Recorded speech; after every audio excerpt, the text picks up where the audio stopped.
Hi all, welcome to Crickarena. Delhi ഡൽഹി ക്യാപിറ്റൽസിനെതിരെ ഒരു തകർപ്പൻ വിജയമാണ് RCB സ്വന്തമാക്കിയത്. അവരുടെ പേസർമാരായ ജോഷ് ഹേസൽവുഡും ഭുവനേശ്വർ കുമാറുമാണ് തിളങ്ങിയിട്ടുള്ളത്.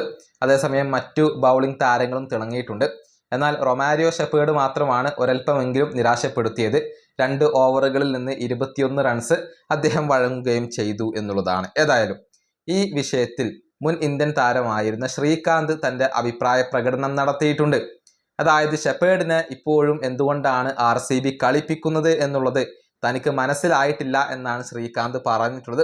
ഒരുപക്ഷെ RCBയുടെ ഒരു ഭാഗ്യതാരകം അത് ഷെപ്പേർഡ് ആയിരിക്കാം, അതുകൊണ്ടാണ് അവർ അദ്ദേഹത്തെ കളിപ്പിക്കുന്നത് എന്നാണ് ശ്രീകാന്ത് ഇപ്പോൾ പറഞ്ഞിട്ടുള്ളത്.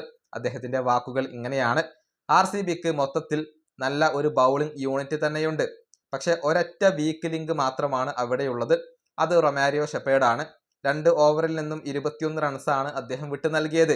എന്തുകൊണ്ടാണ് RCB ഇപ്പോഴും അവനെ കളിപ്പിക്കുന്നത് എന്നുള്ളത് എനിക്ക് മനസ്സിലായിട്ടില്ല.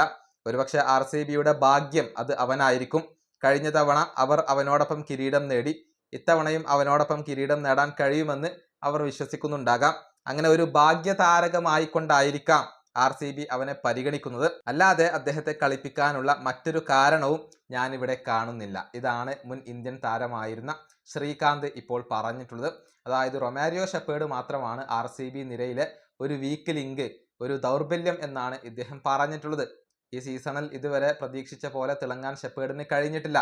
ബാറ്റ് കൊണ്ടോ ബൗൾ കൊണ്ടോ അദ്ദേഹം ഇപ്പോൾ കോൺട്രിബ്യൂട്ട് ചെയ്യുന്നില്ല. പ്രത്യേകിച്ച് ബൗളിങ്ങിലൊക്കെ അദ്ദേഹം നല്ല എക്സ്പെൻസീവ് ആണ്. അതുകൊണ്ട് തന്നെ അദ്ദേഹത്തെ മാറ്റണമെന്ന് പലരും ഇപ്പോൾ ആവശ്യപ്പെടുന്നുണ്ട്.